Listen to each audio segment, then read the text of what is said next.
ఏంటంటే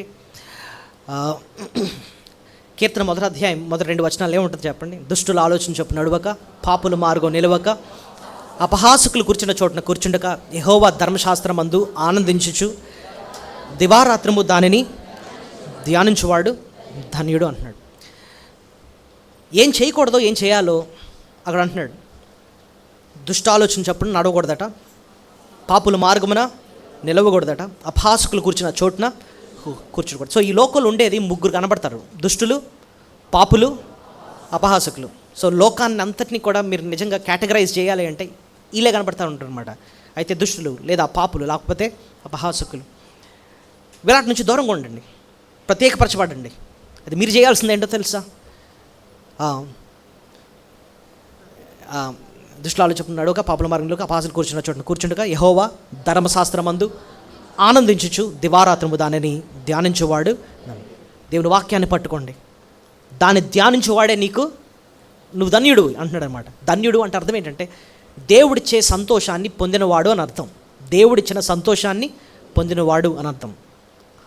a true happy man, a blessed man, a joyful man. దేవుడిచ్చే సంతోషం మనం అనుభవించాలి అంటే ఈ వాక్యంతో మనకు సహవాసం ఉండాలి. దీన్ని పక్కన పెట్టి మనము సంతోషాన్ని పొందుదాం, దేవుడిచ్చే ఆశీర్వాదాన్ని పొందుదాం అన్నా కూడా అది అజ్ఞానం, అవివేకం. దీని యందు లక్ష్యముంచిన ఎడల ఇది ఎంతో మీకు మేలు అంటున్నాడు 2వ పేతురులో మనం చూస్తే. కాబట్టి మన ఆదివారం మందిరానికి వచ్చినప్పుడు ఎక్కువ సమయం దేంతో గడుపుతాం చెప్పండి? అవును, పాటలు పాడతాం, అవును ప్రార్థన చేసుకుంటూ ఉంటాం, బల్ల ఉంటుంది, అవును ఆరాధన చేస్తాం, అన్నీ ఉంటాయి. కానీ ఎక్కువ సమయాన్ని దేవునికి గడుపుతూ ఉంటాం చెప్పండి? దేవుని వాక్యం. 2 వర్తమానాలు వింటూ ఉంటాం, ఆరాధన వర్తమానం అని, బల్ల వర్తమానాన్ని. ఆరాధనలో దేవుని గురించిన ఉన్నతమైన విషయాలు అర్థం చేసుకుంటూ ఉంటాం. ఇందాక మనం కీర్తన 45వ అధ్యాయం ధ్యానించుకుని 8 శ్రేష్టమైన విషయాలు ప్రభువుని గురించి, ఆ రారాజుని గురించి అర్థం చేసుకున్నాం. అలా అర్థం చేసుకున్నప్పుడు అలా జీవితానికి ఎంతో ధైర్యం వస్తుంది అనమాట. అలాంటి ప్రభువుని నేను నమ్ముకున్నానని. అంతేకాకుండా బల్ల వర్తమానం వినేటప్పుడు మన విశ్వాసాన్ని పరీక్షించుకోవడానికి, మన జీవితాన్ని సరిచేసుకోవడానికి, వాక్యమైన అర్థంలో మనం సరిచేసుకుంటూ బలలో పాలు పొందుతూ ఉంటున్నాం అనమాట. కాబట్టి ఎక్కువ సమయాన్ని వాక్యంతో గడుపుతాం. ఎందుకంటే ఈ వాక్యంతో గడిపినప్పుడే మన జీవితం ధన్యమవుద్దన్నమాట. ఇది పక్కన పెట్టేసి మనం ఏదో సంతోషాన్ని అనుభవిద్దామంటే అజ్ఞానం, అది జరగని పనులు అన్నమాట. సో వాక్యం పట్ల మన దృష్టి పెట్టాలి. Back to the Bible, focus on the Bible, on the words of the scripture. సరే, వాక్యాన్ని గురించి ఒక దగ్గర ఏం రాస్తుందంటే, ఇది జుంటి తేనె దారుల కంటే మధురమైనది అంటున్నాడు. అంటే దేన్ని పోలుస్తున్నాడు? వాక్యాన్ని దేంతో పోలుస్తున్నాడు? జుంటి తేనె దారుల కంటే మధురం. తేనె చాలా రుచిగా ఉంటుంది, దాన్ని ఆస్వాదిస్తేనే దాని రుచి అంటే నీకు తెలుస్తుంది. దాని గురించి తెలుసుకోవడం కాదు, దాన్ని ఆస్వాదించాలి, దాన్ని మింగాలన్నమాట. అలాగే వాక్యం అంటే జుంటి తేనె దారుల కంటే, అంతకంటే ఎక్కువ ఏంటి? మధురం అంటండి. కాబట్టి ఆ వాక్యాన్ని మనం విన్నప్పుడే, మనసు పెట్టి కేంద్రీకరించి, దేవా నాతో మాట్లాడేదండ్రి అని అడిగినప్పుడే మనం ఆ వాక్యాన్ని ఆస్వాదిస్తాం. అది ఇచ్చే సంతోషం ఏంటో మనము అనుభవిస్తాం అన్నమాట. బైబిల్లో ఈ హెబ్రీ పత్రిక ఉన్న ఒక ప్రత్యేకత ఏంటంటే, హెబ్రీయులు అంటే ఎవరు చెప్పండి? హెబ్రీయులు యూదులే, అబ్రహాము యొక్క సంతానమే. అయితే వాళ్ళలో కొంతమందికి ఒక గర్వం ఉండేది. ఏంటంటే, మేము అబ్రహాము సంతానం కాబట్టి పరలోకం మాదే, మేము డైరెక్ట్. ఎందుకంటే ఎవరికి పుట్టేశాం? అబ్రహాముకి పుట్టేశాం. అయితే హెబ్రీ పత్రిక అలాంటి వారికి కొంతమందికి రాస్తూ, మీ తండ్రుల కోసమే చెప్తాను నేను. అబ్రహాము, వాళ్ళ తండ్రులు ఎవరు? అబ్రహాము, ఇస్సాకు, యాకోబు, యోసేపు, వీళ్ళందరూ వాళ్ళ తండ్రులు కదా. వాళ్ళ విశ్వాసం ఏంటో మీకు చూపిస్తాను. వాళ్ళకు పుట్టినంత మాత్రాన్ని మీరు పరలోకంకి వెళ్ళిపోరు, వాళ్ళలాంటి విశ్వాసం మీకు కూడా ఉండాలి అన్నట్టుగా వాళ్ళ విశ్వాసం ఏంటో ఇక్కడ రాస్తున్నాడు అన్నమాట. ఇప్పుడు చూడండి, డాక్టర్ కొడుకు డైరెక్ట్ డాక్టర్ అయిపోతాడండి. డాక్టర్ గారు మంచి న్యూరాలజిస్టు లేకపోతే కార్డియాలజిస్టు, మీరు ఆయన దగ్గరికి వెళ్తారా? ఆయన ప్లేస్లో కొడుకు కూర్చున్నాడు అనుకోండి, మా నాన్నగారేనండి, నేను కూడా చేసేస్తాం వైద్యం అంటే ఏమంటారు? నువ్వేట్రా బాబు, నువ్వు వెళ్ళి మీ నాన్నగారిని పిల్ల అంటాం, అంతేనా? డాక్టర్ గారు కొడుకు డైరెక్ట్గా డాక్టరు అవడు, విశ్వాసి కొడుకు డైరెక్ట్గా విశ్వాసం అవడు. తండ్రి విశ్వాసం ఎలాగయ్యాడు? తన పాప క్షమాపణ ప్రభునందు విశ్వసించడం ద్వారా, మారు మనసు పొందడం ద్వారా విశ్వాసం ఉంచాడు ప్రభు మీద, అలా విశ్వాసి అయ్యాడు. సో కొడుకు కూడా ఏం చేయాలి?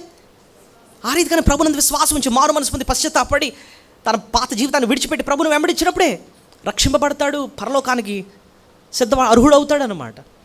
సో ఇక్కడ జరుగుతుంది ఏంటంటే వాళ్ళ తండ్రులను జ్ఞాపకం చేస్తున్నాడు.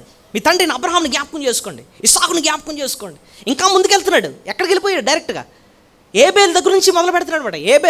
ఏబేలు తర్వాత హానోకు తర్వాత నోవా తర్వాత అబ్రహాము. ఒక్కొక్కళ్ళ జీవితాన్ని తీసుకొస్తూ వాళ్ళ విశ్వాసాన్ని గురించి చెప్తున్నాడు అనమాట. ఇదిను మనం చూస్తే మనం చదివిన భాగంలో 3 పేర్లు ఉన్నాయి. ఇస్సాకు ఉన్నాడు, యాకోబు ఉన్నాడు, ఇంకా యోసేపు ఉన్నాడు. సో అయితే ఈ దినం యోసేపుతో మొదలు పెడదాం. ఇస్సాకు యాకోబు మనం స్టడీ చేద్దాం వచ్చే వారం, కానీ యోసేపుతో మొదలు పెడదాం. యోసేపు విశ్వాసాన్ని గురించి మనం జ్ఞాపకం చేసుకుందాం. 22వ వచనంలో యోసేపు జీవితం ఉంటుందన్నమాట. ఒక విషయం, బంగారం మనం కొనేటప్పుడు రంగు బట్టి కొనేయం. బంగారం అన్నప్పుడు బంగారానికి దానికి ఉండాల్సిన లక్షణాలు దానికి ఉండాలి, అప్పుడే మనం దాన్ని కొంటాం. రోల్డ్ గోల్డ్ ఇటు బంగారం ఇటు పక్కపక్కన పెట్టారనుకోండి, ఇటు రోల్డ్ గోల్డ్ ఇటు గోల్డ్ పక్కపక్కన పెట్టండి, చూడడానికి 2 ఒకలాగే ఉంటాయి. ఒకలాగే ఉన్నాయని చెప్పి ఏది పడితే మనము కొన్నాం. ఏం చేస్తాం? దానికి గోల్డ్ కొనాల్సిన లక్షణాలు ఉన్నాయో లేదో ముందు పరీక్షిస్తాం. అలాగే నేను విశ్వాసనండి అని చెప్పుకుంటున్నాము అంటే ఒక విశ్వాసకు ఉండే నిజ లక్షణాలు మనలో కనిపించాలి, అప్పుడే మనం నిజంగానే విశ్వాసులం. ఆ లక్షణాలు మనలో కనిపించకపోతే పేరుకు మాత్రమే విశ్వాసులం, కానీ నిజానికి మనం విశ్వాసులం కాదన్నమాట. అంత ప్రాముఖ్యం ఈ భాగం. ఒక్కొక్క జీవితాన్ని మనం స్టడీ చేస్తున్నప్పుడు ఆ లక్షణాలు మనం ఉన్నాయో లేదో మనం ఏం చేసుకోవాలట? పరీక్ష చేసుకోవాలన్నమాట. విశ్వాసాన్ని గురించి ఎన్ని జీవితాలు ఇక్కడ పెట్టాడో చూడండి ప్రభు. సో ఇదను మనం యోసేపు జీవితాన్ని మనం ధ్యానిస్తున్నప్పుడు యోసేపు జీవితంలో తన విశ్వాస లక్షణాలు 10 లక్షణాలు మేము ముందు పెడతాను. 10 lessons from the life of Joseph. ఆయన విశ్వాసి అనడానికి ఈ 10 లక్షణాలు మనం చదువుతున్నప్పుడు ఆ లక్షణాలు మనలో ప్రతిబింబం కనిపించాలి, రిఫ్లెక్ట్ అవ్వాలన్నమాట. అప్పుడే మనం నిజమైన విశ్వాసులు, అప్పుడే మనం పరలోకానికి వెళ్ళే మార్గంలో ప్రభు మార్గంలో ఉన్నట్టు, లేదా మనల్ని మోసం చేసుకుంటున్నట్టు. ఇంతకీ ఏంటండి ఆ 10 లక్షణాలు? అది నేను క్లుప్తంగా చెప్పి నేను ముగిస్తాను. చాలామంది క్రైస్తవ కుటుంబంలో పుట్టి క్రైస్తవులుగా చలామణి అయిపోతూ ఉంటాం. పాటలు పాడడం వచ్చేసండి, వాద్యాలు వాయించడం వచ్చండి, వాక్యం చెప్పడం కూడా వచ్చండి, మీరేం చెప్తా చేసేస్తామండి అంటాడు. చూడడానికి అన్నీ వచ్చేసు కాబట్టి విశ్వాసంలో అనేసుకుంటున్నాం. కాదు, ఈ లక్షణాలు ఉంటే నేను నిజమైన విశ్వాసవి. ధనవంతుడు లాజరు కథలో తండ్రివైన అబ్రహామా అని పిలుస్తాడు. ఎవరు? ధనవంతుడు. తండ్రి ఎక్కడున్నాడు? పరలోకంలో ఉన్నాడు. కుమారుడు నరకంలో ఉన్నాడు. అక్కడి నుంచి అరుస్తున్నాడు అనమాట. సో విశ్వాస కుటుంబంలో పుట్టినంత మాత్రాన, క్రైస్తవ కుటుంబంలో పుట్టినంత మాత్రాన మనం విశ్వాసులం కాదు. అబ్రహాముకు పుట్టినంత మాత్రాన మీరు డైరెక్ట్గా విశ్వాసులు కాదు, మీకు ఈ లక్షణాలు ఉండాలి అని చెప్పి ఎలాగైతే చెప్పబడిందో నీకు నాకు కూడా ప్రభు అదే చెప్తున్నాడు. నువ్వు క్రైస్తవ కుటుంబంలో పుట్టినంత మాత్రాన నువ్వు విశ్వాసం అప్పుడే కాదు, ఈ లక్షణాలు నీలో ఉన్నాయో లేదో పరీక్షించుకో అంటున్నాడు అనమాట. ఏంటి 10 పాఠాలు? యోసేపులో ఉన్న మొట్టమొదటి పాఠం ఏంటంటే యోసేపు యేసు ప్రభునందు విశ్వసించాడు. చెప్పండి, యేసు ప్రభునందు విశ్వాసం ఉంచాడు. ఎలా చెప్పారండి అని అంటే, మీరు నాతో పాటు పాత నిబంధన గ్రంథం ఆదికాండం 49వ అధ్యాయము తీయాల్సిందిగా కోరుతున్నాను. యోసేపు గురించి ఇక్కడ ఒక మాట ఉంది. ఆదికాండం 49వ అధ్యాయము 22వ వచనం నుంచి. యోసేపు ఫలించెడి కొమ్మ, ఓట యొద్ద ఫలించెడి కొమ్మ, దాని రెమ్మలు గోడ మీదకి ఎక్కి వ్యాపించును. విలుకాండ్రు అతని వేధించిరి, వారు బాణములను వేసి అతని హింసించిరి. యాకోబు కొలుచు పరాక్రమశాలి అయిన వాని హస్తబలమును, అతని విల్లు బలమైనదగును. ఇశ్రాయేలుకు బండయు మేపిడివాడు ఆయనే. నీకు సహాయము చేయు నీ తండ్రి దేవుని వలన పైనుండి మింటి దీవెనలతోనూ. చాలు ఆగండి. ఈ వచనాలు ఎవరి కోసం రాయబడి ఉన్నాయి? యోసేపు కోసం. ఎందుకంటే యోసేపు ఫలించడి కొమ్మ. మీరు అనొచ్చు, మీరు ఫస్ట్ పాయింట్ ఏం చెప్పారు? యోసేపు ఎవరి యందు విశ్వాసం ఉంచాడు? యేసుప్రభునందు విశ్వాసం ఉంచాడు అంట. అసలు యేసుప్రభుని ఎక్కడ రాసిందండి అని మీరు అనొచ్చు. యేసు అన్న పదం బైబిల్లో ఫస్ట్ ఎక్కడ కనబడుతుంది? మీరు ఏమైనా చెప్పగలరా? బైబిల్లో యేసు అన్న పదం ఫస్ట్ ఎక్కడ కనబడుతుంది? మత్తయి సువార్తలో కనబడుతుంది. మొదటి అధ్యాయం 21వ వచనం, తన ప్రజలను వారి పాపం నుండి ఆయనే రక్షించిన కనుక ఆయనకు యేసు అని పేరు పెట్టాలి. అక్కడ ఉండాలి పేరు. మరి ఇక్కడ యేసు అని పేరు ఎక్కడ కనిపించలేదండి. పాత నిబంధనలో ఎక్కడ కూడా యేసు అని కనిపించదు, నిజమే. కానీ ప్రభు లేడా అండి ఇందులో అంటే మీకు విషయం చెప్పనా, యేసు అని పేరు కనిపించకపోవచ్చు, కానీ యేసయ్యకి పాత నిబంధన గ్రంథంలో బోల్డ్ అని పేర్లు ఉన్నాయి. అర్థమైందా మీకు? బోల్డ్ అని పేర్లు ఉన్నాయి. అసలు నిజానికి బైబిల్లో ఉన్న ప్రతి వచనం కూడా ఒకే వ్యక్తి కోసం మాట్లాడుతుంది. ఎవరు? యేసు ప్రభుని కోసం. ఎలా చెప్పారండి అంటే లూకాసు వార్త 24వ అధ్యాయము 44వ వచనం చూడండి. ప్రతి వచనం కూడా ప్రభు కోసం రాయబడి ఉందని చెప్పడానికి ఇక్కడ ఉంటుంది చూడండి. లూకాసు వార్త 24వ అధ్యాయము 44. మోషే ధర్మశాస్త్రములోను ప్రవక్తల గ్రంథంలోను కీర్తనల్లోను నన్ను గురించి రాయబడి. ఈ మాటలు ఎవరు పలుకుతున్నారు? యేసు ప్రభు పలుకుతూ ఆయన ఏమంటున్నాడు తెలుసా? మోషే ధర్మశాస్త్రం. మోషే ధర్మశాస్త్రం అంటే ఏంటండి? మనకు తెలిసి మోషే ఏం రాశాడు? 5 ఖండాలు రాశాడు. ఏది? ఆదికాండం, నిర్గమాకాండం, లేవికాండం, సంఖ్యాకాండం, ద్వితీయోపదేశకాండం. ఈ ఖండాలన్నీ కూడా మోషే రాసినవి. ఇక్కడ అంటున్నాడు ప్రభు అంతటా ఆయన మోషే ధర్మశాస్త్రంలోను అంటే అర్థం ఏంటంటే ఆ ఖండాల్లో కూడా ఇంకా ప్రవక్తల గ్రంథాలు అంటే ఏంటి అర్థం? బైబిల్లో ఓల్డ్ టెస్ట్మెంట్లో ఏమేమి ఉన్నాయి? ప్రవక్తలు ఏంటండి? చిన్న ప్రవక్తలు, పెద్ద ప్రవక్తలు ఉన్నాయి. సో ఆ ప్రవక్తల గ్రంథాలన్నీ కూడా ఇంకా చూడండి, కీర్తనలు మనం ఉదయం కూడా ధ్యానించాం. కీర్తన 45 ధ్యానించాం. ఆ రాజు ఎవరిని నేర్చుకున్నాం? యేసు ప్రభు అని. సో ఇక్కడ అంటున్నాడు ప్రభు మోషే ధర్మశాస్త్రాలు ఏంటి, ప్రవక్త గ్రంథాలు ఏంటి, కీర్తనలు ఏంటి, నన్ను గురించి వ్రాయబడినవన్నీ. అంటే అర్థం ఏంటి? Every verse in the Bible is pointing to one person, that is Jesus Christ. ఈ ఆదికాండం 49వ అధ్యాయం మనం గమనిస్తే ఇక్కడ మనం చదివిన భాగంలో యేసయ్యకి 4 పేర్లు ఉన్నాయి. యేసు అని పేరు కనిపించకపోవచ్చు, కానీ 4 పేర్లు ఉన్నాయి. ఏంటో మీకే చూపిస్తాను చూడండి. కీర్తన 49:24. యాకోబు కొలుచు పరాక్రమశాలి అయిన వాని హస్తబలం. పరాక్రమశాలి. యేసయ్య ఎవరంటండి? పరాక్రమశాలి. సో ఆయనకు ఇక్కడ ఇచ్చిన పేరు పరాక్రమశాలి. ఇంకో దగ్గర యెషయా గ్రంథంలో మీరు చూస్తే ఆయన బలవంతుడని ఉంటుంది. ఎక్కడ? యేసు ప్రభుని గురించి బలవంతుడైన దేవుడు అని ఉంటుంది. ఎక్కడ? క్రిస్మస్లో మనం ఇప్పుడు చదువుతూ ఉంటాం. ఏదది? యెషయా 9:6 ఏముంటుంది? మనకు శిశువుడు ఆయన కుమారుడు అనుగ్రహింపడు, ఆయన భుజం మీద రాజ్యభారం ఉండును, ఆశ్చర్యకరుడు, ఆలోచనకర్త, బలవంతుడైన దేవుడు. బలవంతుడు అదే పదాన్ని ఇక్కడ ఏం రాస్తున్నాడంటే పరాక్రమశాలి. సో యేసు ప్రభుకున్న ఓల్డ్ టెస్ట్మెంట్లో ఒక పేరు ఏంటంటే ఆయన ఎవరట? పరాక్రమశాలి.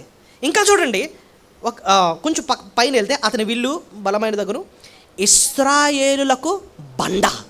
ఇశ్రాయేల్ యొక్క బండ. యేసయ్యకి ఇంకో పేరు ఉందంటండి ఓల్డ్ టెస్ట్మెంట్లో. ఏం పేరు అది? బండ. ఇశ్రాయేల్ యొక్క బండ. క్రొత్త నిబంధనలో ఆ బండ ఎవరో తెలుసా? క్రీస్తే అన్నాడు అనమాట. 1 కొరింథీ 10:4 ఆ బండ క్రీస్తే. Christ is the rock. ఆయనే ఆ బండ. దాని గురించి కూడా మనం స్టడీ చేద్దాం. నెక్స్ట్ ఇంకో పేరు ఉంది యేసయ్యకి అక్కడ చూడండి.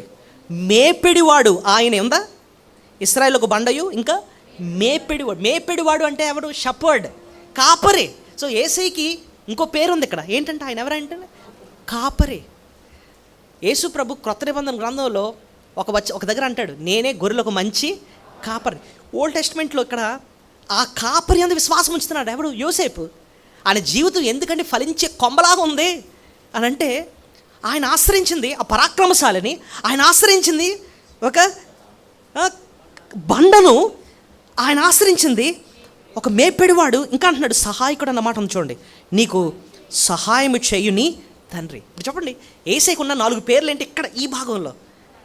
పరాక్రమశాలి, ఇశ్రాయేలుకు బండ, మేపెడివాడు, సహాయకుడు. నిజానికి యోసేపు ఆలోచిద్దాం. యోసేపు జీవితం, తన జీవితం చిన్నప్పటి నుంచి ఎన్నో కష్టాలు అనుభవించాడు. చిన్న వయసులో తల్లిని పోగొట్టుకున్నాడు. తన తల్లి ఎవరు? యోసేపు తల్లి రాహేలు. బాగా చెప్పారు. రాహేలుకు జన్మించాడు. రాహేలు చనిపోయింది. ఈ బెన్యామిన్ ఇలా పుట్టాడు, రాహేలు చనిపోయింది అనమాట. తల్లి ప్రేమ ఏంటో తనకు సరిగ్గా తెలీదు. పోనీ తండ్రి తనను ఎంతో ప్రేమించాడు. తండ్రి మంచి వస్త్రం కూడా యోసేపుకి కొన్నాడు. అంతే, అన్నలకి ఏమొచ్చేసింది? కోపం వచ్చేసింది, అసూయ వచ్చేసింది అనమాట. ద్వేషించారు. అన్నలతోనే తిరగాలి, కానీ అన్నలే ద్వేషిస్తున్నారు, దూరం చేసి ఎన్నిసార్లు కొట్టేశారు. అయితే ఒకసారి తనకు కల వచ్చిందన్న అని చెప్తే ఇంకా ద్వేషం పెంచుకున్నారు. ఒకసారి వాళ్ళు ఎక్కడో గొర్రెలు కాచుకోవడానికి వెళితే నాన్న చెప్పాడని చెప్పి వాళ్ళకి ఆహారం తీసుకెళ్తే కొట్టేసి గోతులో వేసేసారు. తర్వాత అసలు అక్కడే చంపేద్దాం అనుకున్నారనమాట. తన వస్త్రాన్ని తీసేసి రక్తం దానికి రాసేసి వాళ్ళ నాన్నకి ఏం చెప్పారంటే, ఏదో క్రూరమృగం తినేసి ఉంటుంది నీ కొడుకుని అని చెప్పి తండ్రి నుంచి దూరం చేసేసారు. సో తండ్రి ప్రేమ కూడా లేదు, ఇప్పుడు అమ్మేశారు. అక్కడ నుంచి వెళ్ళి ఒక బానిసలా బ్రతికాడు. అక్కడ నుంచి అవమానం, నింద భరించాడు. ఏ తప్పు చేయకుండానే తన మీద నింద వచ్చింది. అక్కడ నుంచి జైలుకి వెళ్ళాడు. యవనస్తుడండి, చిన్నవాడండి, ఎన్ని కష్టాలు అనిపించాడు. కానీ తన మనసులో ధైర్యం ఏంటో చెప్పనా, నేను ఒక పరాక్రమశాలిని నమ్ముకున్నాను, ఒక మైటీ గాడ్ను. నేను బలహీనుడిని, చిన్న పిల్లోడు నేను, కానీ నాకున్నది ఒక పరాక్రమశాలి ఆయన ఉన్నాడు, నా ప్రభు అని చెప్పి ఆ యేసయ్యని పరాక్రమశాలిగా ఆయన యందు విశ్వాసము ఉంచాడు. నెక్స్ట్ ఇశ్రాయేలులకు బండ అంటున్నాడు అనమాట.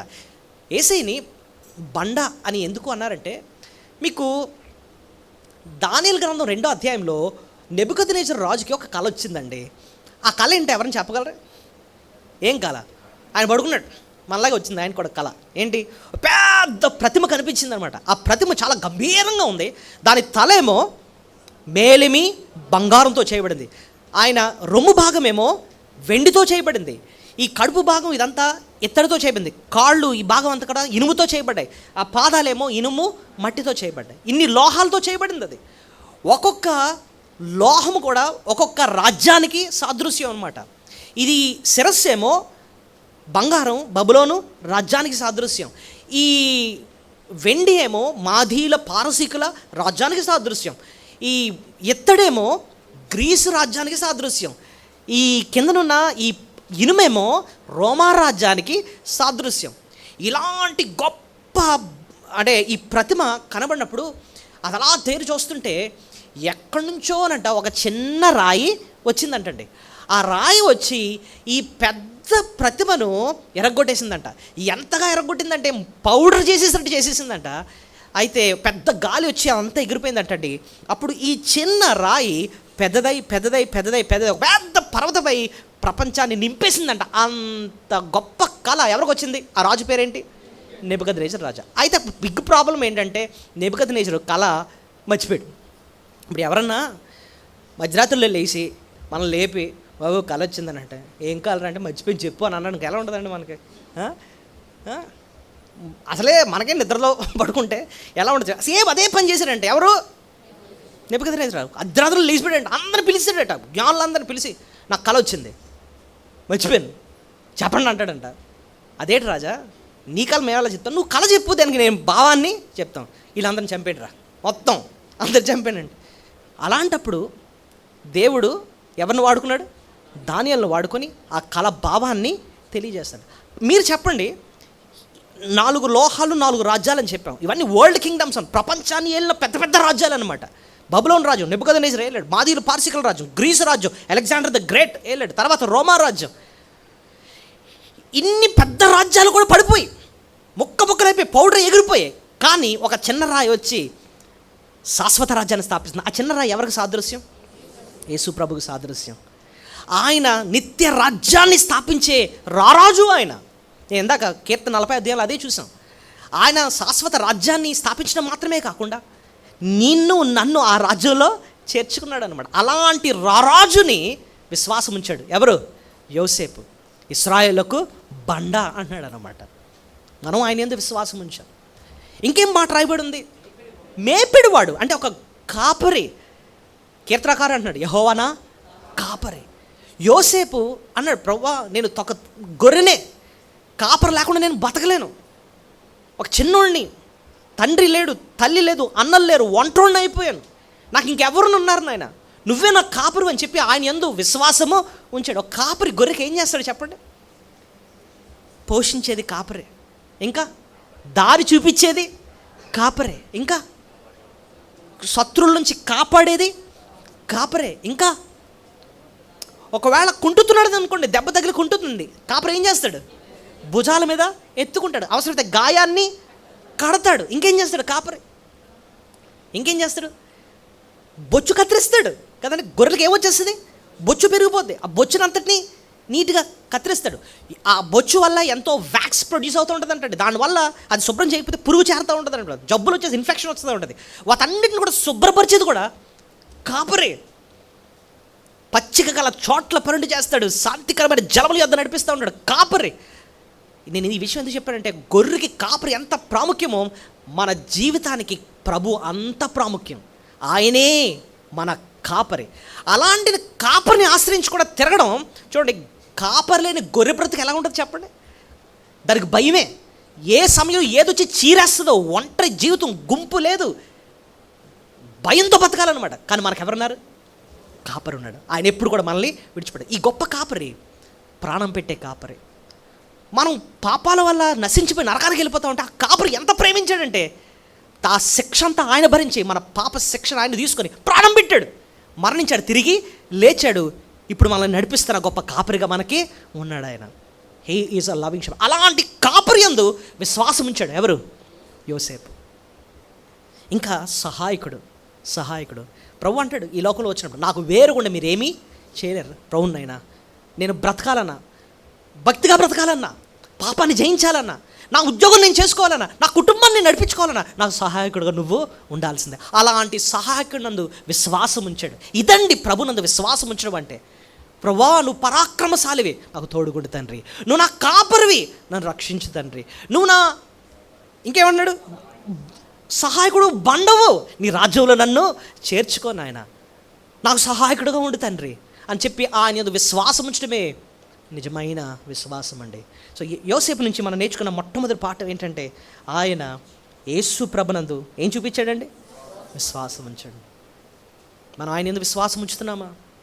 యేసయ్యా నువ్వే నా దిక్కు తండ్రి అన్నట్టుగా. ఆయన ఒక్కడే మన కాపరి, ఆయన ఒక్కడే రారాజు. రెండోది, యోసేపుని గురించి నేర్చుకున్న, తన విశ్వాసాన్ని గురించి నేర్చుకున్న శ్రేష్టమైన పాఠం ఏంటంటేనండి, చెడు స్నేహాల నుంచి దూరంగా ఉన్నాడు ఆయన. చెప్పండి, యోసేపు గురించి నేర్చుకున్న రెండో పాఠం ఏంటి? చెడు స్నేహాల నుంచి ఏమయ్యాడు? దూరం. ఇంతకీ ఈ చెడు స్నేహాలు ఎవరండి అని చూస్తే ఎక్కడ రాస్తుందండి ఈ మాట అని చూస్తే, ఆదికాండం 49వ అధ్యాయంలోనే కొంచెం కిందకి వెళితే 26వ వచనం చదవగలరా? నీ తండ్రి దీవెనలు నా పూర్వీకుల దీవెనల పైన చిరకాల పర్వతముల కంటే హెచ్చుగా అవి యోసేపు తల మీద ఉన్నవి. తన సహోదరుల నుండి వేరుపరచబడిన వారి నడిమెత్తి మీదను ఉండును. అది పాయింట్. తన సహోదరుల నుంచి ఏమయ్యాడట? వేరుపరచబడ్డాడంటండి. ఇప్పుడు పాయింట్, సహోదరుల నుంచి ఎందుకు వేరయ్యాడు? సహోదరుల నుంచి ఎందుకు వేరయ్యాడు?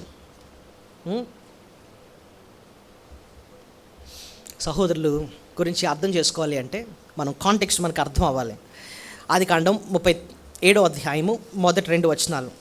వాళ్ళ సహోదరులు ఏం చేస్తున్నారో మీరు చూడాలి. ఆదికాండం 37 1-2 వచనాలు. యాకోబు తన తండ్రి పరదేశీ వాసిగా ఉండి కనాను దేశంలో నివసించను. యాకోబు వంశావళి ఇది. యోసేపు 17 ఏళ్ళు తన సహోదరులతో కూడా మందను మేపుచుండెను. అతడు చిన్నవాడై తన తండ్రి భార్య బిల్హా కుమారుల యొద్దను జల్ఫా కుమారుల యొద్దను ఉండెను. అప్పుడు యోసేపు వారి చెడుతనమును గూర్చిన సమాచారము వారి తండ్రి యొద్దకు తెచ్చుచుండువాడు. చూడండి పాయింట్. తనకు బ్రదర్స్ ఉన్నారట, వాళ్ళు ఏం చేస్తున్నారట? చెడుతనం చేస్తున్నారు. చెడుతనం అంటే ఏం పాపాలు చేస్తున్నారో మరి. అయితే యోసేపు వాళ్ళ నుంచి ఏమైపోయాడట? వేరైపోయాడంట. అనా నేను బ్రదర్ని, కానీ మీరు చేస్తున్న పనులు నాకు అస్సలు నచ్చట్లేదు. మీ నుంచి నేను ఏమైపోతున్నాను? వేరైపోతున్నాను. I can't join your hands with what you doing. మీరు ఏం చేస్తున్నారో దానికి నేను చేతులు కలపలేను ఆయన అని చెప్పి వాళ్ళ అన్నల నుంచి ఏమైపోయాడట? వేరైపోయాడు. ఆయన తెలుసు ఒంటరి అయిపోతాడని, ఆయన తెలుసు ద్వేషం పెరుగుతుందని. అయినా సరే చెడు స్నేహం నుంచి ఏమైపోతున్నాడు? దూరం అవుతున్నాడు. నిజమైన విశ్వాసి చెడు స్నేహాల నుంచి ఏమవుతాడు తెలుసా? వేరవుతాడంటే ఆ సెపరేషన్ అన్నది కనపడుతుంది అంటండి. ఇంతకుముందు కొన్ని స్నేహాలు ఉండేవి, వాళ్ళతోనే తాగేవాళ్ళం, వాళ్ళతోనే అసహ్యమైన పనులని చేసేవాళ్ళం. కానీ ఒక్కసారి రక్షింపబడిన తర్వాత వాళ్ళ నుంచి ఏమైపోవాలి? ఇంకా వేరే. ఎందుకంటే నా రూట్ ఇంకా వేరు. ఆ సెపరేషన్ మనకి కనిపించకపోతేనండి మన జీవితంలో మన విశ్వాసము కాదు. సో నిజమైన విశ్వాసి చెడు స్నేహాల నుంచి ఏమవుతారు చెప్పండి? వేరు. నేను బైబిల్లో గమనిస్తే యేసు ప్రభు ఆయన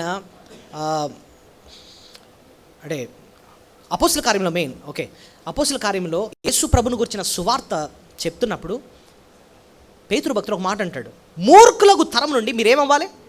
వేరయ్యి రక్షణ పొందండి అంటున్నాడు అనమాట. సో ఈ లోకం మూర్ఖులు ఉన్నారు, పాపులు ఉన్నారు, వాళ్ళ నుంచి మీరేమవ్వాలి? వేరవ్వండి అంటున్నాడు. మనం పాత మీద అంతన చూస్తున్నప్పుడు అండి, దేవుడు ఎలాగ తన బిడ్డల్ని లోకం నుంచి వేరుపరిచాడో మనకి క్లియర్గా కనపడుతూ ఉంటుంది. అబ్రహాముని దేవుడు ఏం చెప్పాడు? మీ ఇంటి నుంచి, మీ తండ్రి ఇంటి నుంచి, మీ బంధువుల నుంచి నువ్వేమవ్వాలి? వేరవ్వాలి అంటున్నాడు. నేను చెప్పి తీసుకురాను, గెట్ సపరేట్ అంటున్నాడు. ఏమండి ఎందుకు అలాగ అన్నాడండి అంటే మనకు తెలుసు, వాళ్ళ కుటుంబ సభ్యులు భయంకరమైన విగ్రహారాధికులు అనమాట. యాకోబు జాషువా 24:2 ఉంటుంది, యెహోషువ గ్రంథం 24:2 వాళ్ళు విపరీతమైన విగ్రహారాధన చేస్తున్నారు. వాళ్ళ నుంచి ఏమమ్మన్నాడు? వేరవన్నాడు. ఇశ్రాయేల్ ప్రజల్ని ఐగుప్తు దేశం నుంచి ఏం చేశాడు? వేరు చేశాడు. ఎలా చేశాడు మీరు గమనించండి. ఐగుప్తు దేశం నుంచి బయటకు వచ్చారండి, కొంత దూరం నడిచారు, ఎదురుగుండా ఎర్ర సముద్రం వచ్చింది. ఎర్ర సముద్రాన్ని పాయలు చేశాడు, వెళ్ళి ఎర్ర సముద్రాన్ని దాటించేసిన తర్వాత ఫరో సైన్యం కూడా వస్తుంటే వాళ్ళని నీటిలో ముంచేశాడు, కలిపేశాడు. ఇప్పుడు ఐగుప్తుకి ఇశ్రాయేల్కి మధ్యలో ఏముంది? సముద్రం ఉంది. ఎందుకు అలా అడ్డంగా సముద్రాన్ని పెట్టాడు చెప్పండి? ఎందుకు సముద్రం పెట్టాడు? సముద్రం లేకపోయి ఉంటే ఏం జరుగుతుంది చెప్పండి? వీళ్ళకి అత్తమని ఏం గుర్తొస్తుంది? మా ఐగుప్తులో ఉల్లిపాయలు ఉన్నాయి, ఆ ఐగుప్తులో ఇంకేమున్నాయంట? బెండకాయలు ఉన్నాయి, వంకాయలు ఉన్నాయంట. ఎందులో? ఐగుప్తులో. అత్తమని అదే గుర్తొచ్చేది అనమాట. నిజంగా కానీ ఎర్ర సముద్రం లేకపోయినా వీళ్ళు ఏం చేద్దరు? పరిగెట్టి వెళ్ళిపోతారు వెనకన. దేవుడు వీళ్ళకి ఆ ప్రత్యేకత నేర్పించడం కోసం అడ్డంగా ఏం పెట్టేశాడు చెప్పండి? ముందు సముద్రం పెట్టాడు. That shows God requires separation. ఒక్కొక్కసారి ఈ మాట వినడానికి మనకి బాధకరంగా ఉంటుంది. ఎలాగండి దూరం అవటం, కొన్ని బంధాలు ఎలాగని తగ్గట్టుకోవడం. నిజం ప్రభువుకు లోబడాలంటే కొన్ని మనం కాదనుకోవాలన్నమాట. నేను ఇంతకుముందు ఒక కథ చెప్పాను మీకు. ఒక అమ్మాయి బార్ డాన్సర్ ఉందంట, తన పేరు మేరీ. బార్ డాన్సర్ అంటే తెలుసు కదా, ముంబైలో వాళ్ళు అసభ్యంగా డాన్సులు వేస్తూ ఉంటారు, ఈ తాగుతూ ఉంటే ఆ పని అదే తన వృత్తి. ఒకరోజు బాగా సంపాదిస్తుంది, బాగానే ఉంది లైఫ్, కానీ ఎందుకో తనకు మనసు బాగాలేక మందిరానికి వెళ్ళింది. వాక్యం విన్నప్పుడు దేవుడు వాక్యం ద్వారా సూటిగా మాట్లాడి తన పాప జీవితానికి తనకు చూపించాడు. అయితే తను తీర్మానం చేసుకుందంట, నేను ఇంకా ఈ పని నేను చేయనని. ఇంటికి వచ్చేసింది. ఆవేళ సాయంత్రం అయిపోయింది. ఈ లోపల తనకు ఫ్రెండ్ ఉందంట, తను కూడా బార్ డాన్సరే. ఫోన్ చేసిందంట, ఫోన్ ఎత్తట్లేదు. ఇంటికి వచ్చేసిందంట. వచ్చి ఏంటి మీరు టైం అయిపోయింది, మనం బార్కి వెళ్ళిపోవాలి, పద గెట్ రెడీ అంటుంటే ఆమె మాట ఉందంట, పాత మేరీ చనిపోయింది అంటదట. అంటే ఓల్డ్ మేరీ డైడ్ అంటదట. అంటే అర్థం ఏంటి? అది పాత జీవితం. అది ఇప్పుడు నేను దాని నుంచి నేను ప్రత్యేకం అయిపోయింది. నేను ఆ పాత స్నేహాలు ఏంటి, ఆ పాత జీవితం ఏంటి, నాకు ఇంకా సంబంధం లేదు. Old Mary died, it's separated. మనం అనగలం ఆ మాట? నా పాత జీవితం అండి, ఆ పాత స్నేహాలండి, పాపం చేస్తూ బ్రతికిన ఆ జీవితం, ఇంకా నేను దానికి స్వస్తి చెప్పానండి, గుడ్ బై చెప్పేశానండి అనగలమా? అది లేకపోతేనండి మనం ప్రశ్నించుకోవాలి. సో నిజమైన విశ్వాసుల్లో కనిపించేది ఏంటంటే ఆ ప్రత్యేకత. నేను గత వారం కూడా లేవీల గురించి ఒక మాట చెప్పాను, మీకు ఎంతమంది జ్ఞాపకం ఉందో. లేవీలు వాళ్ళ సహోదరులతో కలిసి పాపం చేస్తున్నారు. ఏదంటే బంగారు దూడ చేసుకొని ఆ బంగారు దూడ మీద గెంతుతున్నారు, అందరూ డ్యాన్స్లు వేస్తున్నారు అనమాట తాగేసి. మోషే వచ్చి ఒకే మాట అంటున్నాడు, యెహోవా పక్షమున ఉన్నవారు నా దగ్గర రండి అని పిలుస్తాడు అనమాట. Who is on the lord side, ఎవరు దేవుని పక్షాన ఉంటారో వాళ్ళు ప్రత్యేకం అయిపోయి రండి అని అంటాడు. ఎవరు రారట, ఒక్కడే వస్తారు. ఎవరు చెప్పండి? లేవీలే వస్తారనమాట, ప్రత్యేకమైపోయి వచ్చేస్తారు. అయితే వీళ్ళు నిజంగా ప్రత్యేకమయ్యారో లేదో పరీక్ష పెట్టడానికి అంటాడు. ఇప్పుడు వరకు మీరు కలిసి పాపం చేశారు కదా, వాళ్ళు వెళ్ళి చంపండి, కత్తి తీసుకొని వెళ్ళి అని అంటే నిజంగా వెళ్ళి చంపారటండి. ఆ ప్రత్యేకత చూపించారు, దేవుడు వాళ్ళని ఎంత ఆశీర్వదించాడంటే, ఇదిగో నేను ప్రత్యక్ష గుడారాన్ని కట్టించినప్పుడు అందులో పరిశుద్ధ స్థలంలోకి అడుగు పెట్టడానికి లేవీలకు మాత్రమే అవకాశము ఇస్తాను, ఇంకెవరికి నేను అవకాశం ఇవ్వండి. నిజానికండి మనం అలా ప్రత్యేకమైతే దేవుడిచ్చే ఆశీర్వాదం ఇంకో లెవెల్లో ఉంటుందండి మనకి, అలా ప్రత్యేకమైనప్పుడు. సో లూకాసు వార్త 18వ అధ్యాయం 28వ వచనం చూడండి. ప్రత్యేకం అయ్యావు నాయనా, మరి మాకేంటి నాయనా అని శిష్యులు అడుగుతారు. లూకాసు వార్త 18వ అధ్యాయము 28వ వచనం. లూకా 18:28.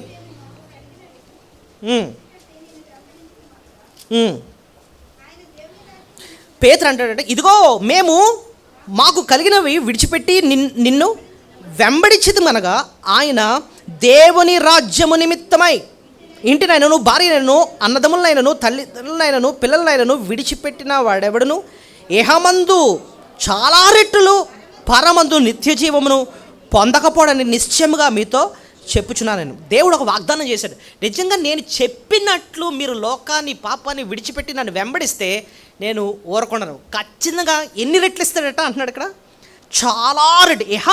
ఇహమందు అంటే ఈ లోకంలోనే చాలా రెట్లు పరమందు నిత్య జీవం. అయితే ఒక విషయం, మరి ఇహలోకంలో చాలా రెట్లు అట్లాంటి ఆశీర్వాదాన్ని ఎందుకు పొందట్లేదంటే మనం విడిచిపెట్టాల్సిన ఇంకా ఏం చేయలేదు, విడిచిపెట్టట్లేదు అనమాట. నిజమే ప్రభు అంటున్నాడు. అయితే యోసేపు చిన్న వయసులో అండి, యవ్వన వయసులో 17 సంవత్సరాల్లోనే ఆయన ఒక నిర్ణయం తీసుకుంటాడు. మీరు అనొచ్చు 17 సంవత్సరాలు అంటే అది బాగా చిన్న వయసు అండి. ఆ చిన్న వయసులోనే తను ఏం చేశాడు, మంచి నిర్ణయం తీసుకున్నాడు. ఏంటి? చెడు స్నేహాలకు నేను దూరంగా ఉంటాను. చిన్నోడే పెద్దోళ్ళకి సైతం సవాలు ఇస్తున్నాడు అనమాట. చిన్న వయసులో నేను నిర్ణయం తీసుకున్నాను. అది విశ్వాసి యొక్క లక్షణం అనమాట. పాత జీవితం నుంచి, చెడు స్నేహాల నుంచి మనం ఏమాలి చెప్పండి, వేరే.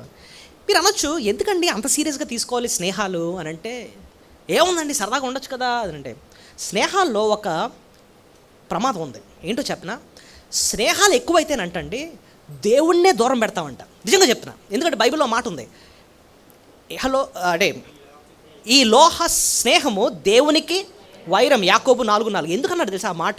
బైబిల్లోనే కొన్ని ఎగ్జాంపుల్స్ చెప్తాను చూడండి. ఆహాబు, యెహోషాపాతు. ఆహాబు ఎవరు? ఇస్రాయేల్ దేశానికి రాజు. యెహోషాపాతు యూదా రాజు. బైబిల్లో రాసున్న మాట ఏంటంటే, ఆహాబు అంత దరిద్రుడు ఎవరు లేడంటండి. అంత భయంకరమైన పాపాలు చేసిన రాజు ఎవరంటే ఆహాబు రాజు.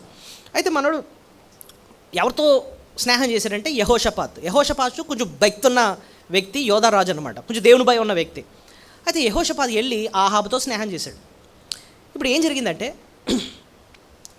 ఆహాబు రాజు ఒక రాజు అంటాడు, ఇంకో మనం రామోద్ గిలాద్కి యుద్ధంకి వెళ్దాం, నువ్వు వస్తావా అంటే, ఓ ఎస్ నేను నీ వాడిని, నా జనులు నీ వాళ్ళు, మనం వెళ్దాం అంటాడు అనమాట. అయితే గొప్ప కొంచెం భక్తి ఉంది కాబట్టి ఈ యెహోషాపాతు ఏమంటాడు అంటే, మనం దేవుని చిత్తాన్ని ఒకసారి కనుక్కుందాం, వెళ్దామా లేదా అంటే, ఓ అలాగా కొంచెం ప్రవక్తను తీసుకురానంటే ఆహాబు 400 మంది ప్రవక్తను తీసుకొస్తాడట. ఇంతకీ ఈ 400 మంది ఏ ప్రవక్తలు? బయలుదేవత ప్రవక్తలు. వాళ్ళు వచ్చి డ్యాన్సులు వేసి అన్నాడు, ఓ నువ్వు వెళ్ళంతే నీకు గొప్ప విజయం వచ్చేస్తుంది అది అంటుంటే, యెహోషాపాతుకి వీళ్ళు చూసినప్పుడు, వీళ్ళు కాదు నేను అడిగేది, నిజమైన దేవుని ప్రవక్త, ఉన్నదన్నట్టు వాక్యం చెప్పే అలాంటి ప్రవక్తను తీసుకురా అని అంటే, అప్పుడు ఆహాబుకి ఉన్నాడు ఆవిడ అత్తమా నాకు వ్యతిరేకంగానే చెప్తాడు. ఇంతకీ పేరెవరు? మిఖాయా అన్న ప్రవక్త. ఆయనే కావాలి, ఉన్నదన్నట్టు చెప్పే ఆయనే కావాలి. అప్పుడు కబురు పెడతాడనమాట. మిఖాయా వస్తాడు. మిఖాయా వచ్చి అంటే తర్వాత చాలా డిస్కషన్ జరుగుతుంది, అదంతా చెప్పను కానీ ఒక మాట మాత్రం సూటిగా చెప్తాడు. ఇదిగో మీరు యుద్ధానికి వెళ్తారు కదా, నువ్వు మళ్ళీ వెనక్కి రావు అని అంటాడు అనమాట.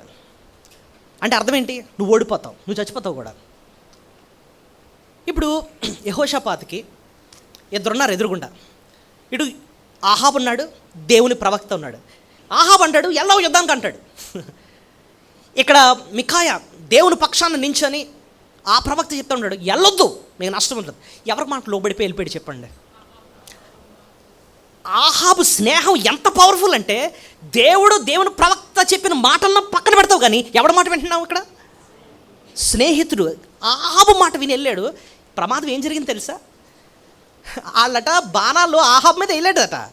జర ఎవరి మీద వచ్చేస్తున్నాయి, యెహోషాపాతు మీద వచ్చేస్తుంటే బాబోయ్ బాబోయ్ బాబోయ్ క్యాక్లేసాడట. నేను కదంటే అప్పుడు ఈ స్వరం వినేరు, బాబోయ్ ఈ స్వరం మన ఆహాబులా లేదు, ఎవడో కొత్త రాజు ఆపండ్రా అంటే అప్పుడు ఆపారనమాట. అప్పుడు లబోదీపానికి నక్కు వచ్చాడు. ఆపితే అప్పుడే చచ్చిపోను అన్నమాట. ఎవరు? అయితే చూడండి, ఇక్కడ దేవుని మాటనే ధిక్కరించడానికి గల కారణం ఏదో చెప్పగలరా మీరు? ఎవరితో స్నేహం? ఈ పనికిమాలుడైన ఈ ఆహాబుతో స్నేహం. ఎంత డేంజర్ చూడండి. స్నేహాలు ఎంత పవర్ఫుల్ అంటేనండి, మనం ఒక కుర్రతో మాట్లాడుతున్నాను, చాలా బాధలో ఉన్నాడు అనమాట. ఏమరా అంత బాధలో ఉన్నామంటే, అన్న మొన్న వినాయక చవితికి డ్యాన్స్ ఇస్తానన్నా అని అన్నాడు. అంటే నువ్వే ఆ బొమ్మ దగ్గర వేస్తారు కదా, నేనే ఇస్తానన్నా, తర్వాత చాలా బాధపడిపోతున్నాను అన్న. నేను నువ్వెందుకు రా అక్కడికి వెళ్ళి ఎందుకురా వేసావంటే, ఆడేమన్నాడు తెలుసా, ఫ్రెండ్స్ అన్న వాళ్ళు తీసుకెళ్ళారన్న, వాళ్ళతో పాటు వెళ్ళానన్న, వాళ్ళు లేస్తా ఉంటే నాకు ఊపు వచ్చేసిందన్న. అంటే చూడండి ఆ స్నేహం ఎంత పవర్ఫుల్ అంటే అక్కడికి దిగజారిపోయేటట్టు చేస్తుంది అనమాట, లాగేస్తుంది అనమాట, అయస్కాంతంలో లాగేస్తుంది అనమాట. సో అంటే నాకు ఇంతకుముందు ఇది అంత సీరియస్ అని నాకు తెలియదు. కొన్ని వచనాలు చూస్తూ ఉంటే స్నేహాలు ఎంత భయంకరమో, అవసరమైతే దేవునికి లోపడకుండా మనల్ని ఏం చేసేస్తాయి, లాగేస్తాయి. నాకు కొంతమంది తల్లిదండ్రులు చెప్పారు, ఆ స్నేహాలు పట్టాడండి మందిరం రావడం మానేసాడండి, ఆ స్నేహాలు పట్టాడండి అసలు ఇంటికి సరిగ్గా రావట్లేదండి, ఆ స్నేహాలు పట్టాడండి భార్యను చూసుకోవడం మానేసాడండి. భార్య కంటే ఎవరు ఎక్కువైపోతున్నారు, స్నేహాలు ఎక్కువైపోతున్నాయండి. చూసారా, మనకు తెలియదు కానీ లోక స్నేహాలు దేవునికే వైరంగా అయ్యేటట్టు మనల్ని చేస్తాయన్నమాట. సో ప్రభు అందుకోసం ఖచ్చితంగా చెప్తున్నాడు, మీరు చెడు స్నేహాల నుంచి ఏమైపోవాలి, వేరే మూర్ఖులకు తరం నుంచి వేరవ్వాలి. నేను చెప్పిన మాట వినాలి అంటే ముందుకు కట్ చేయాలి. అంబలికల్ కార్డ్ అంటాం, తల్లి నుంచి బిడ్డ వేరైన వెంటనే ఏం చేస్తారు, ప్రేగని కట్ చేస్తారనమాట, అది రావాలన్నమాట. మీకు ఇంకో ఎగ్జాంపుల్ కూడా చెప్తాను. సంఖ్యాకాండం 25వ అధ్యాయం చూడండి. సంఖ్యాకాండం 25వ అధ్యాయం మొదటి 3 వచనాలు. ఇక్కడ ఒక మంచి ఎగ్జాంపుల్ ఉంటుంది చూడండి. ఇశ్రాయేలు షిత్తీములో దిగి ఉండగా ప్రజలు మోయాబీరాండ్రతో వ్యభిచారము చేయసాగిరి. ఆ స్త్రీలు తమ దేవతల బలులకు ప్రజలను పిలువగా వీరు భోజనము చేసి వారి దేవతలకు నమస్కరించిరి. అటు ఇశ్రాయేళ్ల బయలుపడితో కలుసుకున్న వారందరూ వారి మీద యెహోవా కోపము రగులుకొనెను. ఇక్కడ జరిగిన సంఘటన ఏంటో తెలుసా? ఇశ్రాయేల్ ప్రజలట వాళ్ళు వెళతా ఉంటే ఒకనొక ప్లేస్ దగ్గరకు వచ్చినప్పుడు, ఏంటది షిత్తీం మన ప్రాంతం దగ్గరకు వచ్చినప్పుడు అక్కడ మోయాబీరాండ్రు వచ్చారట. మోయాబీరాండ్రు అంటే విమెన్ ఆఫ్ మోయాబ్ దేశం నుంచి కొంతమంది స్త్రీలు వచ్చారంట. వాళ్ళు భయంకరమైన విగ్రహారాధులు. కానీ వీళ్ళు వచ్చి ఇశ్రాయేల్ అబ్బాయిలతో ఫోజులు కొట్టడం మొదలుపెట్టారు. హాయ్ మీరెవరు అంటే, మేము ఇశ్రాయేలును, వస్తారా మనం ఫ్రెండ్స్లుగా ఉందాం అంటే వెళ్ళారట. ముందు చూపులు కలిసాయి, చేతులు కలిసాయి, తర్వాత వ్యభిచారం కూడా చేశారట. అంటే శరీరాలు కూడా కలిసారంట.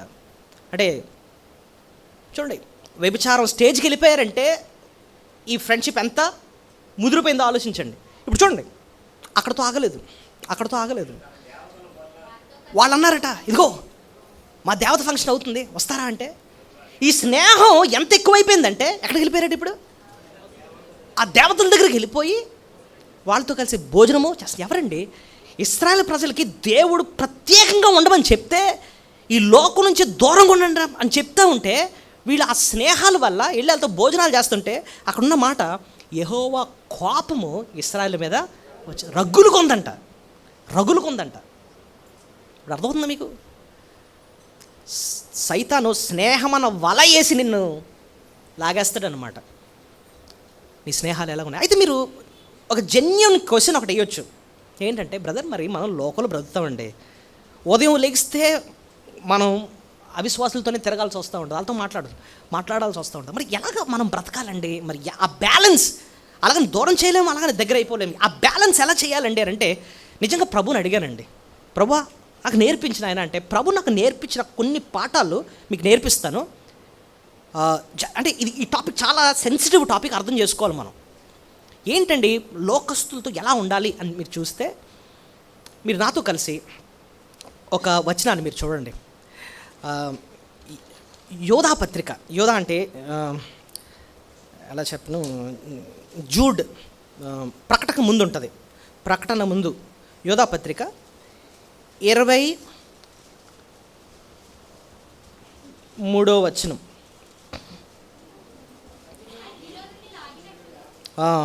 యోధా పత్రిక తీసారా? చదవండి అమ్మా.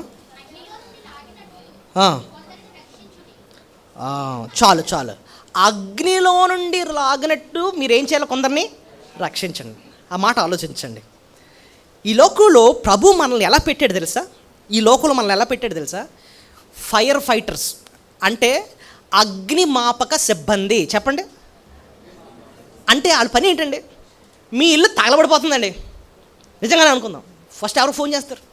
గంటలకి ఫోన్ చేస్తాం. గంట వాయు వాయు వాయు వాయు అని వచ్చేస్తుంది.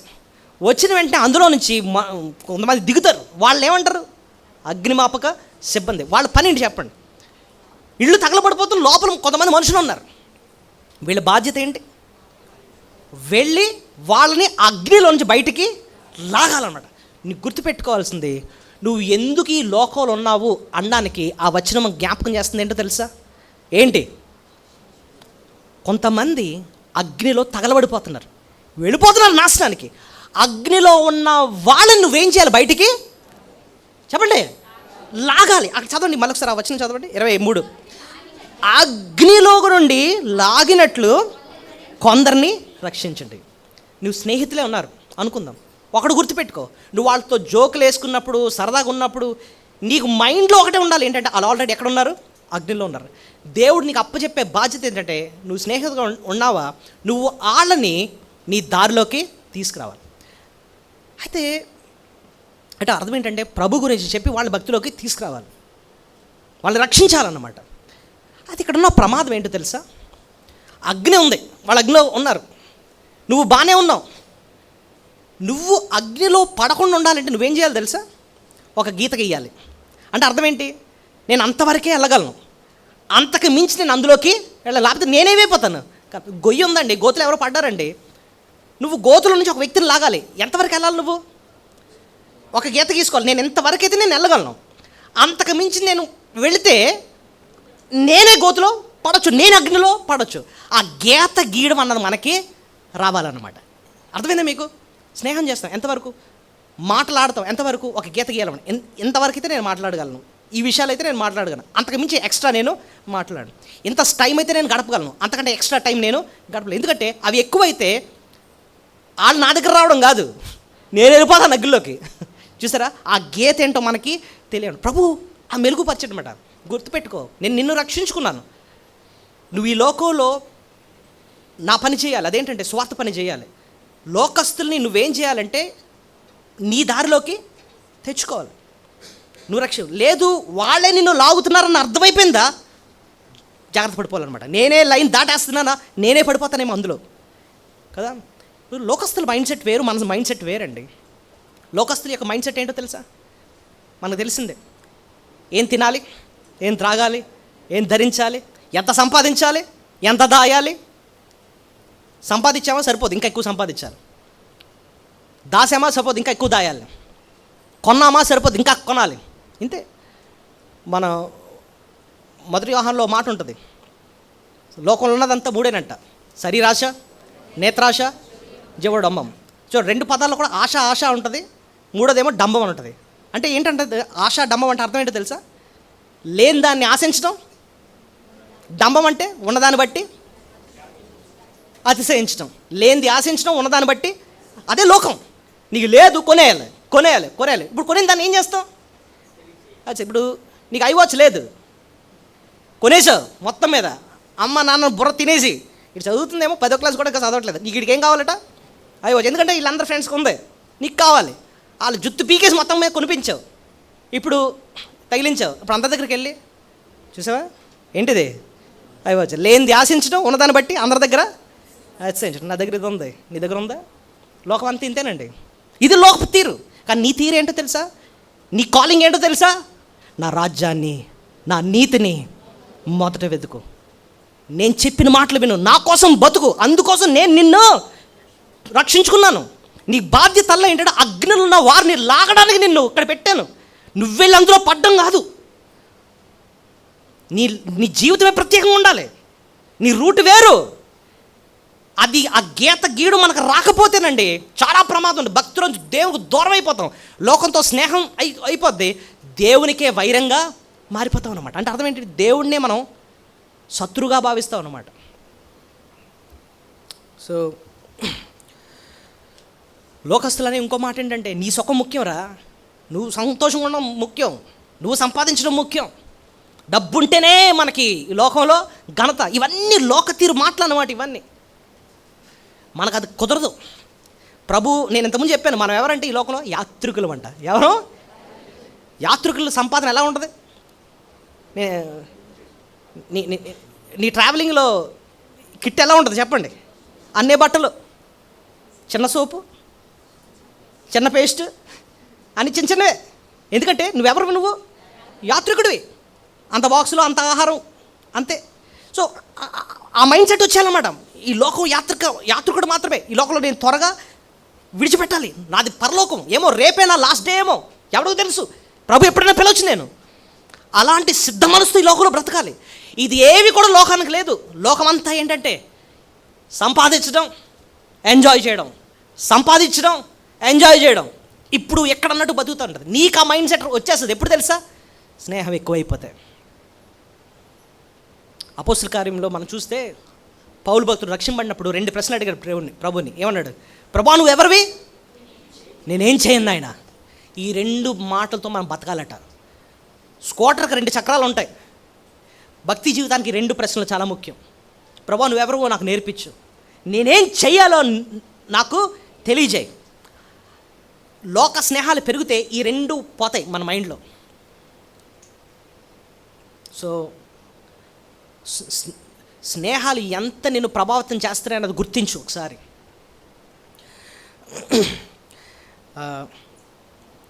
సో యోసేపు దగ్గర నుంచి నేర్చుకున్న 2వ పాఠం ఏంటి చెప్పండి? చెడు స్నేహాల నుంచి ఎలా ఉన్నాడు? దూరంగా ఉన్నాడు. 3వది, శోధన జయించాడు. 3వది ఏంటండి? సో విశ్వాసులు శోధన ఏం చేస్తారు? జయిస్తారు. పోరాడతారు, పడతాం, మళ్ళీ పోరాడతాం. చచ్చిన చేప ప్రవాహానికి కొట్టుకుపోద్ది, బ్రతికిన చేప ఎదురెత్తుది. యోసేపు, ఆయనకు శోధన ప్రతిదినం వస్తుందంటండి. శోధన ఎవరి దగ్గర నుంచి అండి? ఊహించని స్థలం నుంచి వచ్చిందండి. ఇంట్లో వచ్చింది. ఊహించని వ్యక్తి దగ్గర నుంచి వచ్చిందండి. తన యజమాని భార్య దగ్గర నుంచి వచ్చింది. నాతో పాపం చేయి, నాతో పాపం చేయి. వెల్కమింగ్ ఆపర్చునిటీ, ఎవ్వరు లేరు, నాతో పాపం చేయి. యోసేపు దేవుని ముఖాన్ని చూశాడు. ప్రభా, నిన్ను చూసి నేను జయిస్తాను తండ్రి అని చెప్పి ప్రభు చేయి పట్టుకొని పాపాన్ని జయించాడు. మన జీవితంలో ఆ పోరాడే లక్షణం ఉందా? I you fighting with sin? లేదా పాపానికి దొరికిపోతున్నామా మనం? ఏముందండి, ఎవరు చేయలేదండి, మన సుఖం ముఖ్యమండి, ఎవరిని నేను బాధపెట్టట్లేదు కదండి, నా సుఖం ఏదో నేను చూసుకుంటున్నానండి. అయితే నువ్వు రాజీ పడిపోయిన వ్యక్తి అన్నమాట. నిజమైన విశ్వాసి పాపంతో ఏం చేస్తాడు? పోరాడతాడు, పాపాన్ని జయిస్తూ ఉంటాడు. మరి ఆ జయించడానికి ఆయనకి శక్తి ఎక్కడి నుంచి వచ్చిందండి అని అంటే, ఆదికాండం 41:38 మీరే చెప్పండి. ఆయనకి ఎవరు తోడుకున్నారు? ఆదికాండం 41:38.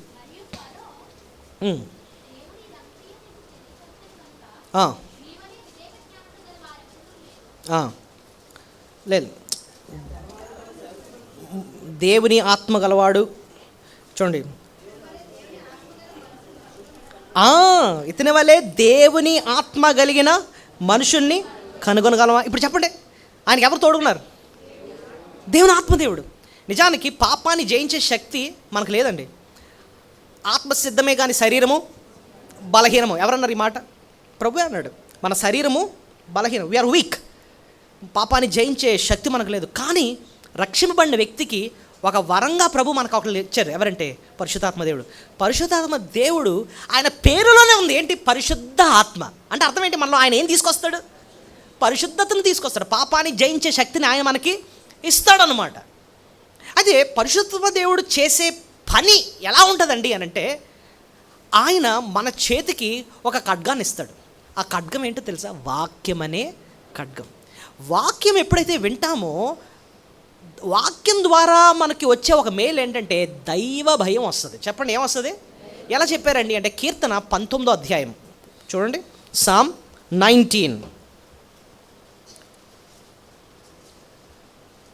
7వ వచనంలో వాక్యం గురించి కొన్ని మాటలు ఉంటాయి చూడండి. యథార్థమైనది.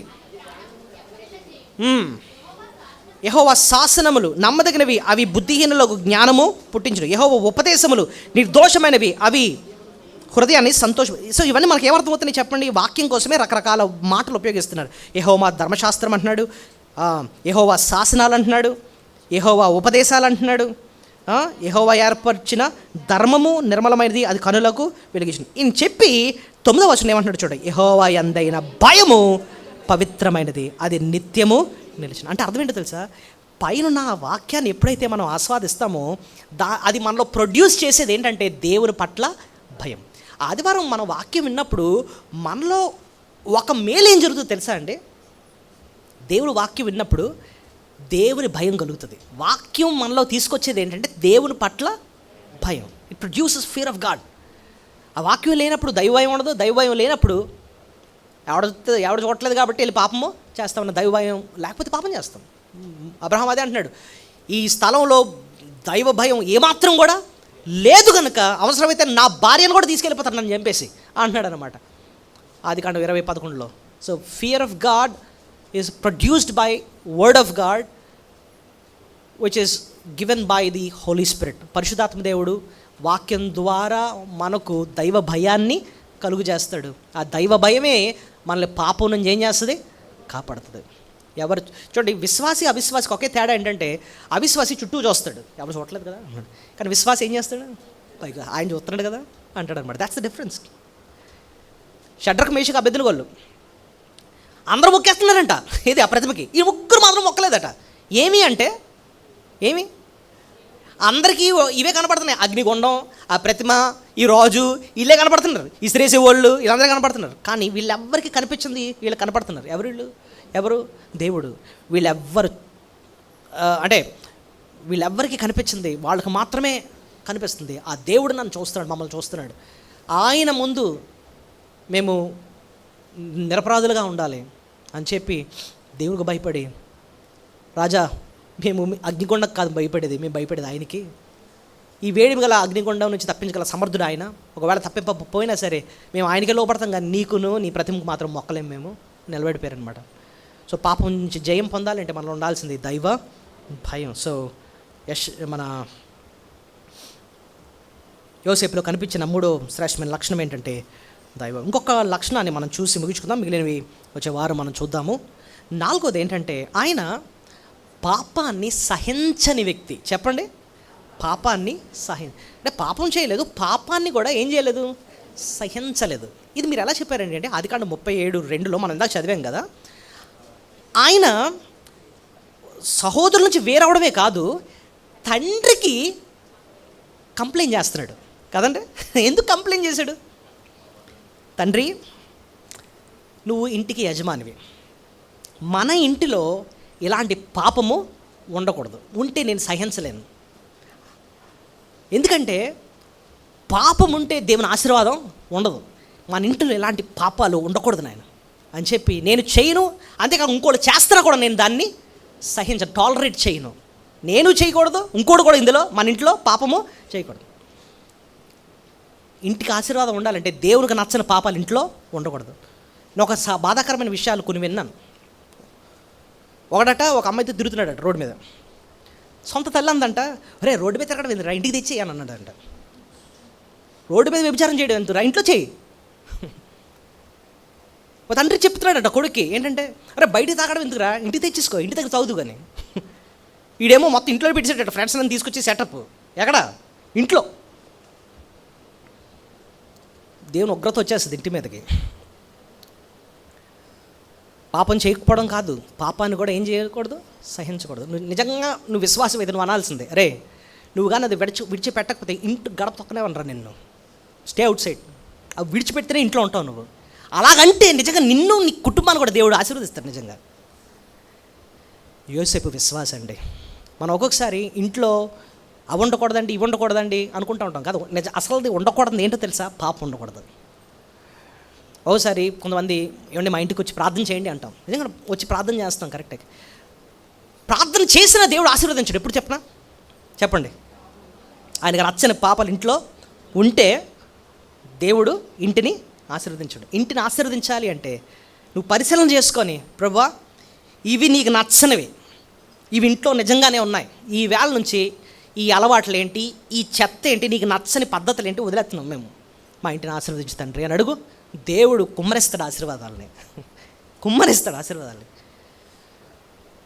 బల్లకి వెళ్ళకముందే మనం ఏం చేసుకుందాం, పరీక్ష చేసుకుందాం. నువ్వు మనం విశ్వాసం చెప్పుకున్నప్పుడు ఇలాంటి లక్షణాలు ఉన్నాయండి మనలో. మొదటిది ఏం చూసాం యోసేపులో? ప్రభునందు విశ్వాసం ఉంచాడు. ఆయనే నా పరాక్రమశాలి, ఆయనే నా బండ, ఆయనే నా మేపిడివాడు, నా కాపరి, ఆయనే నా సహాయకుడు అన్నట్టుగా ఆయన విశ్వాసం ఉంచాడు. రెండోది ఏం చూసాం? చెడు స్నేహాల నుంచి ఏమయ్యాడు? దూరం అయ్యాడు. అమ్మో గీత గీసేసుకున్నాడు అంతే. నేను అటు పడిపోతానేమో, నేను అగ్నిలోకి వెళ్ళిపోతానేమో, నేను ఆ పాపంలోకి వెళ్తా, ఆ బుద్ధంతా నాకు వచ్చేస్తుందేమో, గీత గీసేసుకున్నాడు అన్నమాట. చెడు స్నేహాల నుంచి దూరం అయిపోయాడు. నెక్స్ట్ సోదరుని ఏం చేశాడు? జయించాడు. నిజమే, విశ్వాసులంగా బలహీనంగా ఒక్కోసారి పడతా ఉంటాం. బైబిల్లో పాపంలో పడని విశ్వాసం ఎవడలేడు, అందరూ పడదు. కానీ నిజమైన విశ్వాసం ఏం చేస్తాడు? పడినా తిరిగి లేస్తాడు, పోరాడతాడు అనమాట. బ్రతికిన చేప ఎదురెత్తుంది అనమాట. ప్రభా నిజమే శోధన వస్తుంది, కానీ నీ సహాయం నాకు దయచేయి, నీ బలం నాకు దయచేయి, నేను జయిస్తాను తండ్రి. అది ఉందా నీకు? లేదా రాజీ పడిపోయి అలాగే బ్రతుకుతూ మళ్ళీ సమర్థించుకుంటున్నావు అనుకో, మేబీ నాట్ అ బిలీవర్. విశ్వాసి కుటుంబంలో పుట్టినంత మాత్రాన విశ్వాసి కాదు. ఈ లక్షణాలు ఉంటేనే మనం నిజమైన విశ్వాసులు. నాలుగోది ఏం నేర్చుకున్నాం? పాపని చేయకపోవడమే కాదు, పాపాన్ని ఏం చేయకూడదు? సహించకూడదు. మనకెందుకండి, ఆడెలా పోతే మనకి ఎందుకండి, మనం బాగానే ఉన్నాం కదండి. కాదట, సహించకపోవడం అంటే చూడండి, ఆకాను పాపం చేశాడు. ఆకాను వల్ల ఎంతమంది నష్టపోయారు? కుటుంబం అంతా రాళ్ళతో కొట్టి చంపడ్డారు. పాపం యొక్క ఎఫెక్ట్ ఎలా ఉంటుందంటే, ఇప్పుడు చూడండి, మనం కాముగా ఉన్న వాటర్ మీద రాయి ఇసిరామనుకోండి, రాయి చుట్టూ ఏమొస్తాయి? తరంగాలు వస్తాయి. అంటే అర్థమేంటి తెలుసా? నువ్వు చేసిన పాపం వల్ల కుటుంబం అంతా కూడా డిస్టర్బ్ అవుతారు. దాని ఎఫెక్ట్ అందరికి పడతా ఉంటుంది అనమాట. So sin has self compounding effect. It gives ripples అన్నమాట. అది ఆ ఎఫెక్ట్ అందరికీ తగులుతూ ఉంటుంది అనమాట. It has repelling effect. So అది అర్థం చేసుకొని బల్లకి వెళ్ళకముందే, దేవా నిజంగా ఫలించే కొమ్మలాగా నన్ను ఆశీర్వదించాలంటే నేను ఎలాగ జీవించాలని చెప్పి నువ్వు వాక్యం ద్వారా నువ్వు సెలవిచ్చావు. ఇదిగో తీర్మానం చేసుకుంటున్నా అని చెప్పి నేనేంటి మీరేంటి అందరం కలిసి సరి చేసుకొని బలలో పాలు పొందుతుంది. దయచేసి అందరం మోకరించండి. పరిశుద్ర గొప్ప దేవ సర్వశక్తిమంతుడా యేసయ్యా,